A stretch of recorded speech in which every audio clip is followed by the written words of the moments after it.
So let's create our first Maya project here. The first thing you need to do before you start working on Maya, every time you create a new project, you should go here on File and set a new project. So project, set project. And then we're gonna find a folder that we wanna use as the main folder for this project. In this case, it's gonna be the module 2 for me. Select folder.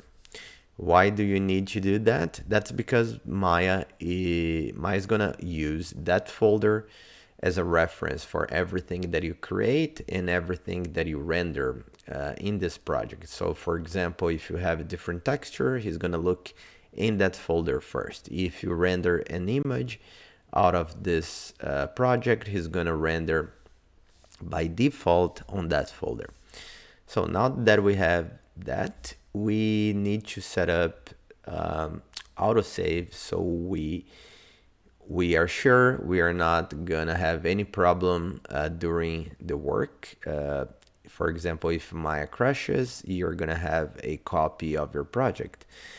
You can manually save, but it's good to set up a autosave. So let's go to Windows, settings and preferences, and then let's go to File and Project, and let's be sure the autosave is on. By default is off, so you need to click Enable. Another thing you could do here is to come down here on the File dialog and change the dialog style from Maya default to OS native.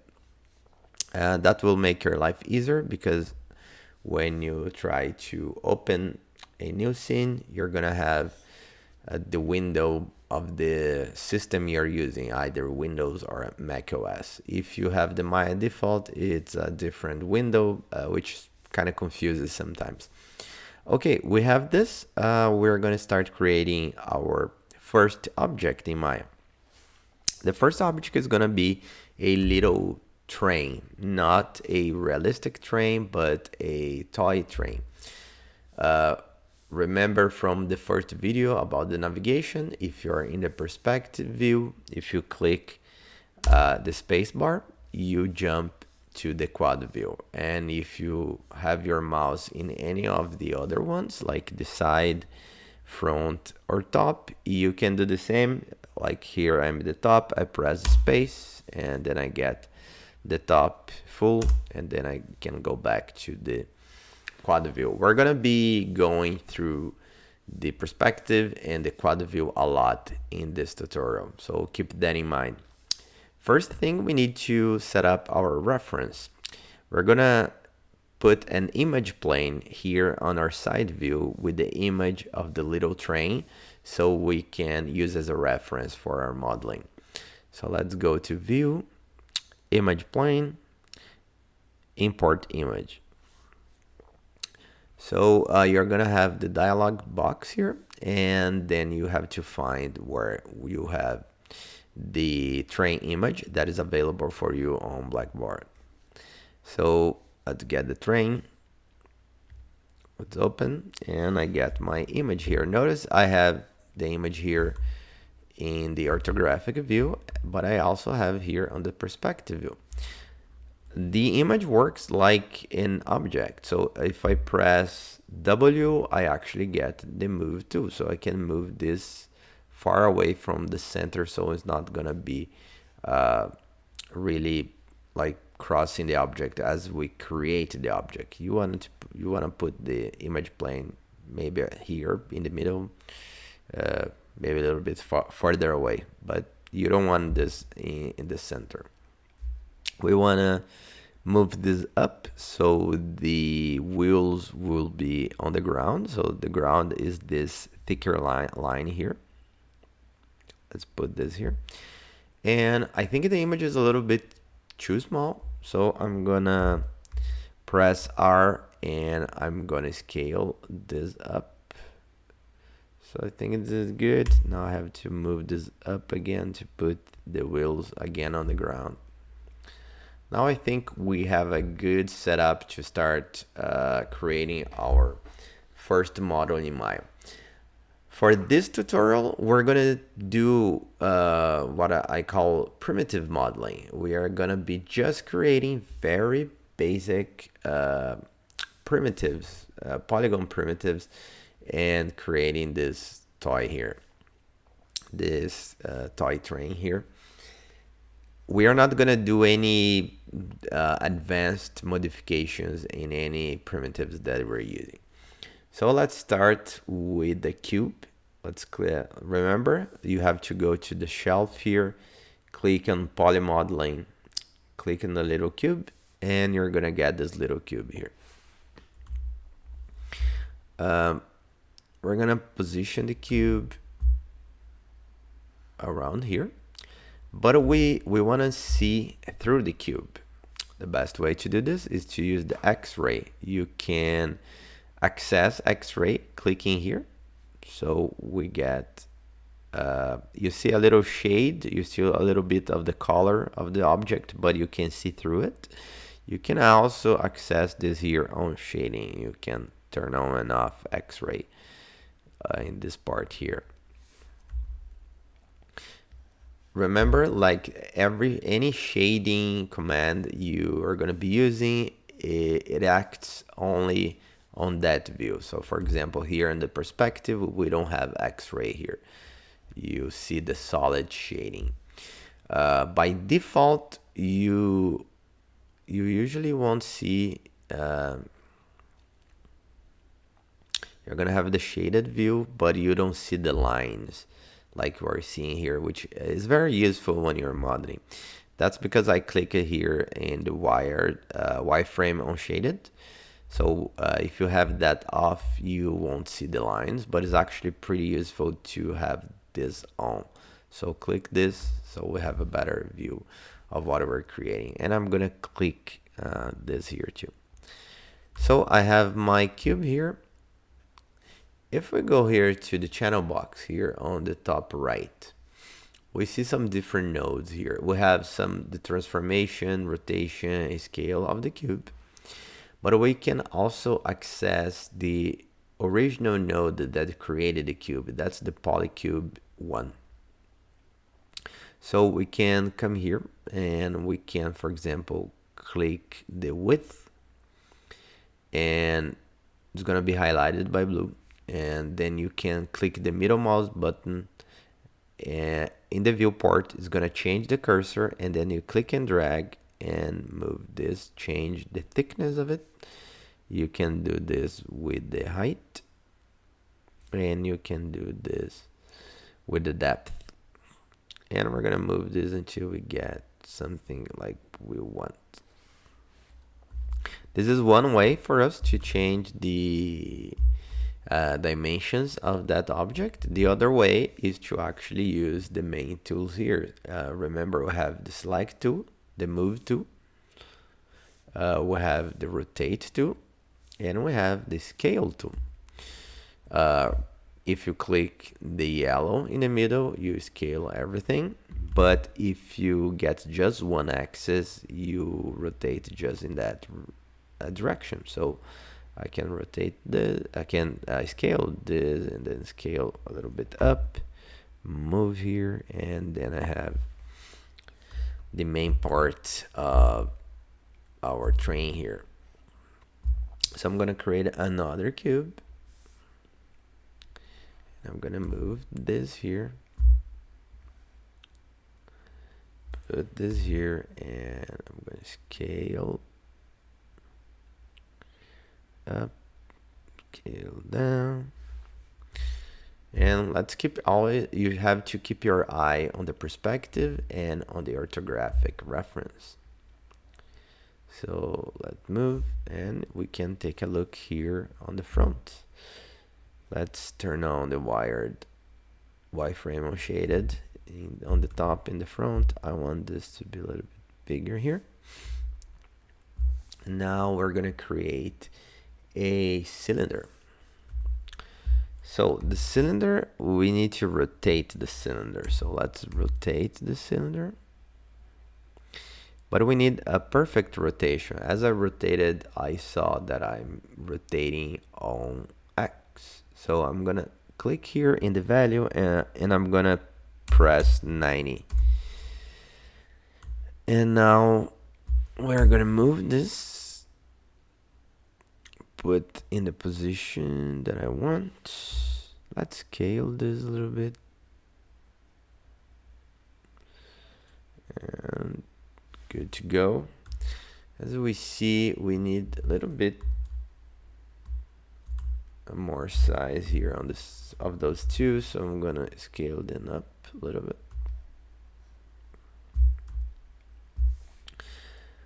As we start working, autosave should be saving us saving every 5 minutes, but even so, we should save regularly. So click save here. I'm in module 2. I'm gonna call this train, and I'm gonna save as a Maya ASCII. Save. Now let's create another cylinder.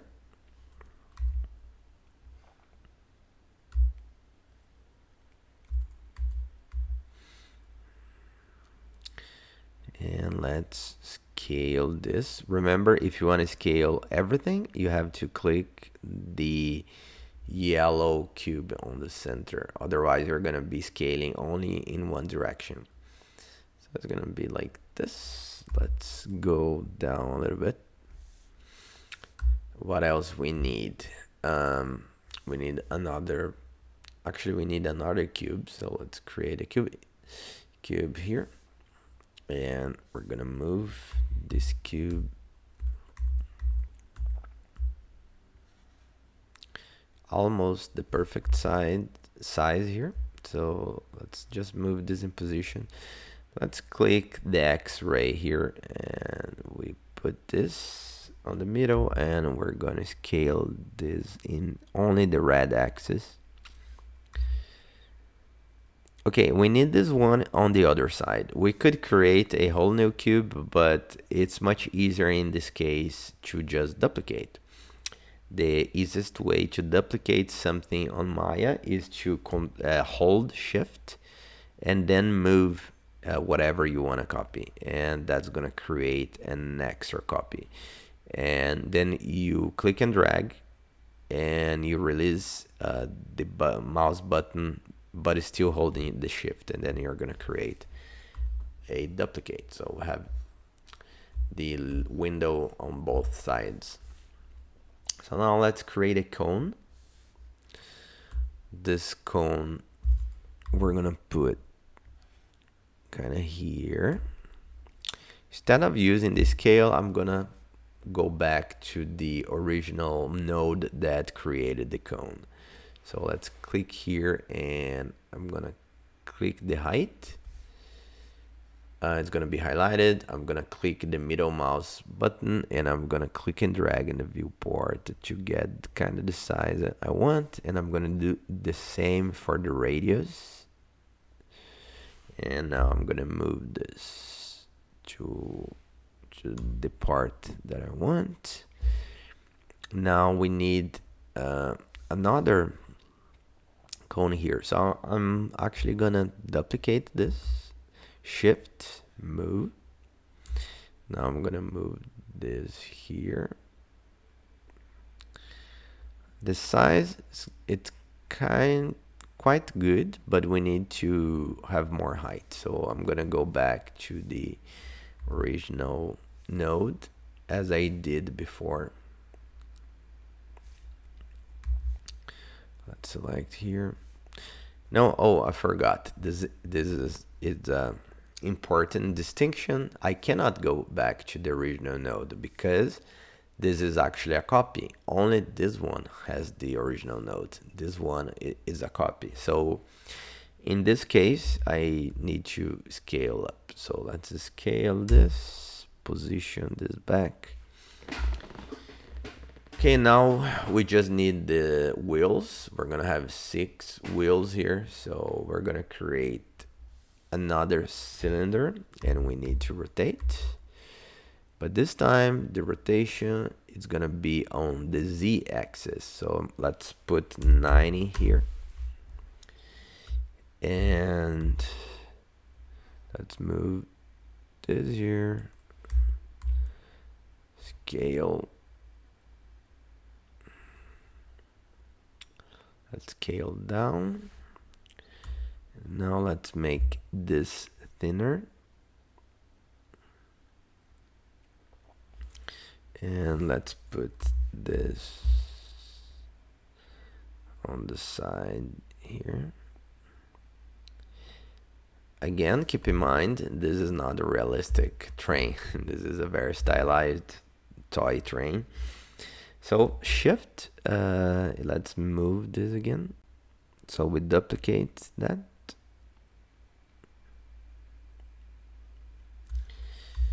And you can duplicate more than one thing at the same time. So press Q, so you're in the select tool.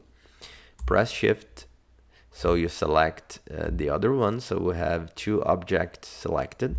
Now press W, so you have the move tool. And press shift and hold, so we're gonna duplicate both. Now we have 4 wheels, and we're gonna do this one more time. Now we have 6 wheels, and we have our little train here. Let me save this again. And finally, I'm gonna create just a ground. So it's gonna be just a plane that I'm gonna use as the ground.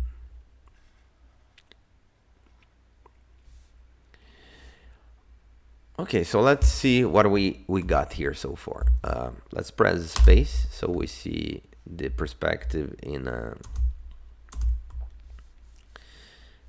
bigger screen here, and let's click the outliner here on the left.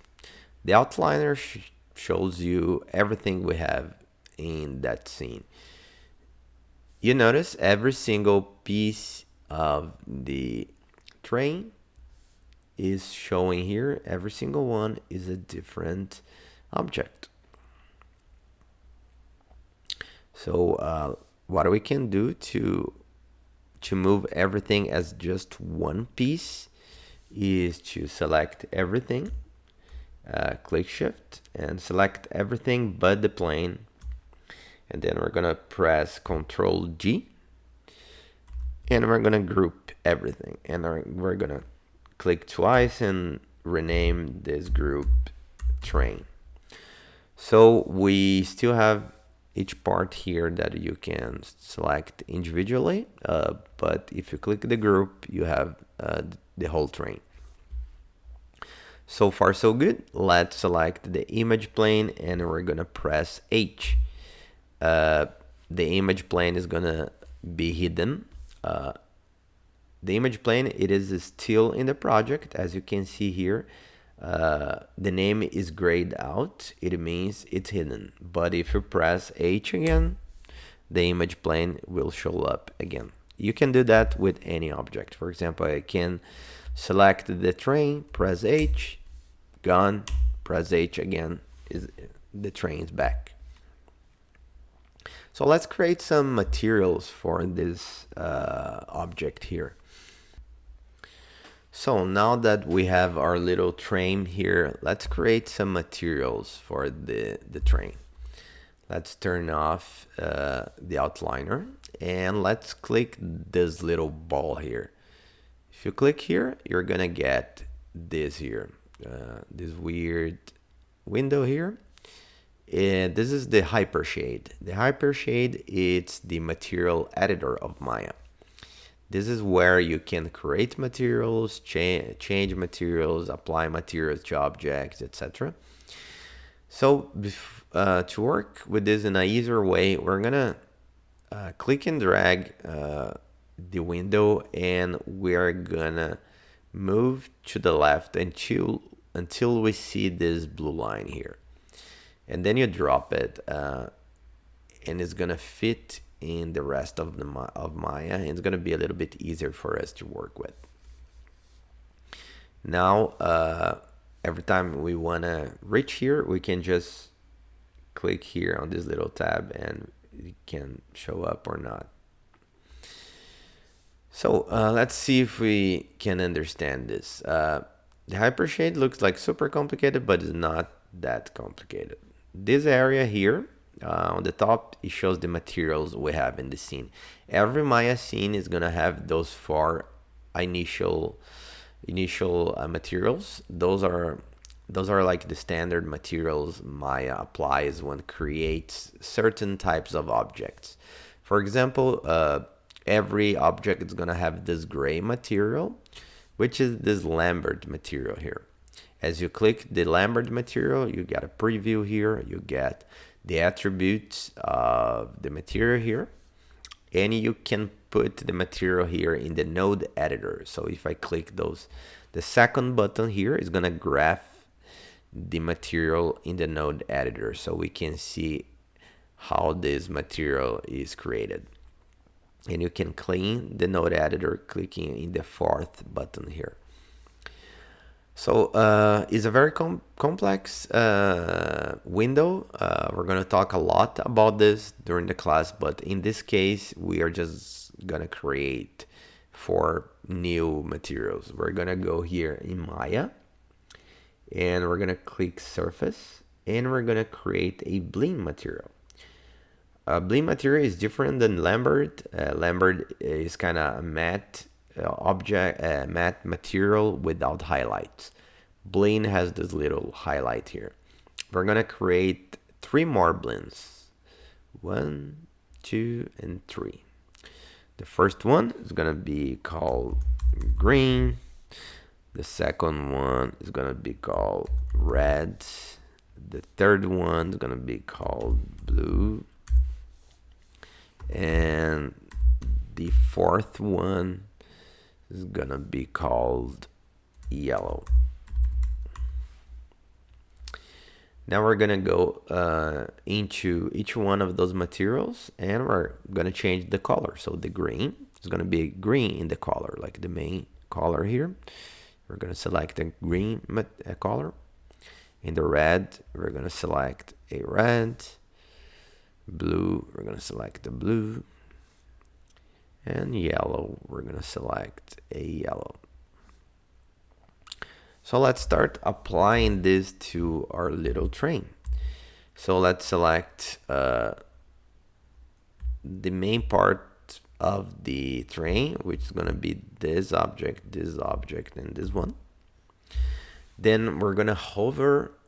Do not select the green, just hover over, because if you select the green, you deselect the object.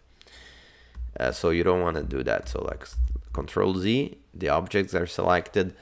You hover over the material, you click the right button, and then you select Assign Material to Selection. Now you're gonna have your material applied to the selection. If you want to see the material, you need to uncheck this guy here. This guy here, as you can see the name, use default material. If this is on, every material in your scene, every object in your scene is going to be using the Lambert, which is the default material. If you want to see any texture that you're creating, you have to turn this off. So now we can see the green here. So let's create the rest. Those 3 here, those will be red. The wheels will be blue. And the little details on the front, they will be yellow. So now we have the materials that we want for our train. We can turn off Hypershade. We can even rip out from the interface and just close here, because if we want this back, we just click this again. So now we have our little train. Let's save the project. And now let's create some camera, lights, and render this. So let's create a new camera, because so far the perspective is the default perspective camera that you can see here. But we want to create a different camera. So the easiest way is to go here on view, create camera from view. So click this. We just created a camera, and we can see the camera here, the perspective one. And it is in the exact same position of the main perspective camera.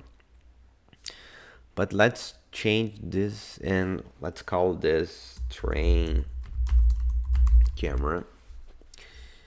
And we're gonna go here in panels, perspective, and now we're gonna tell Maya to use the train camera. Now we're gonna be in the train camera. The main difference here is that now I can change the attributes of my camera. So let's go here to the attribute editor, which is the middle selection here on the top right. And we're gonna change the focal length. 35, it means that's a 35 millimeter lens. That's a lens that's kind of close to how your eye, a human eye, would see an object, which is fine for a lot of things, but for an object, when you're creating an image of the object to make the object more interesting, it's better to use like a wide angle lens. So let's put like 18 here, which means 18 millimeters. That's a wide lens. And then we can move closer to the object. You see, we have a much more exaggerated perspective, so the object looks a little bit more interesting. So let's frame this. We need to know where exactly the camera starts and where the camera ends. And the way it is right now, we don't have any information about that. The way we can do this is to click here, or here, actually, the second one, which is the resolution gate. We're gonna have this frame here that shows you as what the camera is seeing. You can actually do the same thing here on the camera settings, and you can have no gate, or you can have the film gate or the resolution gate. We're going to be using the resolution gate. So now we can frame our little train, and let's create some light here. Actually, I'm going to create just one light. We're going to create a physical sky from Arnold. Arnold, it's the current renderer of Maya. And if you click here on the Arnold shelf, we have some different types of lights, but the one we want is this one, create physical sky. Let's click once, and it doesn't look much right now, but as we render, you're gonna see the result. There's two ways for us to see. We can see a preview of the Arnold renderer here on the viewport. For this, you can go here, renderer, Arnold, and boom. If you don't see this, you have to press the play here. When you stop, you see the normal viewport. If you play here, you see a preview, an approximation of the final scene. The scene is pretty dark right now, so we want to make this sky a little bit stronger. So the sky works not just as this background, but the physical sky, it's actually a light simulating a real sky. So let's come here on the attribute editor of the sky dome light. You have to go in the second one here, sky dome light shape 1, And we're gonna change the intensity from 1 to 2. You see, the light's much stronger now. We're not seeing the background. That's because I have the sky selected on the background. But as I select anything else, we see the background back. Now looks much, much better. But this is just the preview. Now we need to render this. So let's stop the preview here. And let's click the render settings. That's the render setting. And now we're gonna change some stuff here from Arnold. I'm gonna make the camera AA a little bit stronger. It's gonna be 4. And we're gonna change this to GPU. I'm not sure the computers on our lab they have the GPU version. If they don't, just keep CPU. But if you have the option, put GPU. And when you have the GPU, the only thing you can change is here, the camera AA. So 4, maybe not 4, just 3. 3 is a little bit better. System, and then in common, we're gonna give a file name. It's gonna be called train. We're gonna change the image format to JPEG, quality 100%. We're gonna go here in the image size. We're gonna change from HD 540 to HD 1080. And now we're gonna close this. Let's save one more time, and now let's render this image. We're gonna change. We were working mostly on the modeling, but we need to be on rendering here. And then we click render and render sequence, but don't click in the name, click in the little box so we get the options. We are in the current camera. That's the camera we want, train camera. Here we can select where we want the file that we're gonna record. In this case, I want in the module 2. Select folder and render sequence and close. In this case, not gonna be the sequence because it is just one frame. So I click here and he's gonna process a little bit and render the final image. So that's the image we just rendered, and it should be here whatever you told Maya to render. In this case, train camera, I have here my file. So that's your first project in Maya. Let's do this, and later we're gonna do something a little bit more complicated.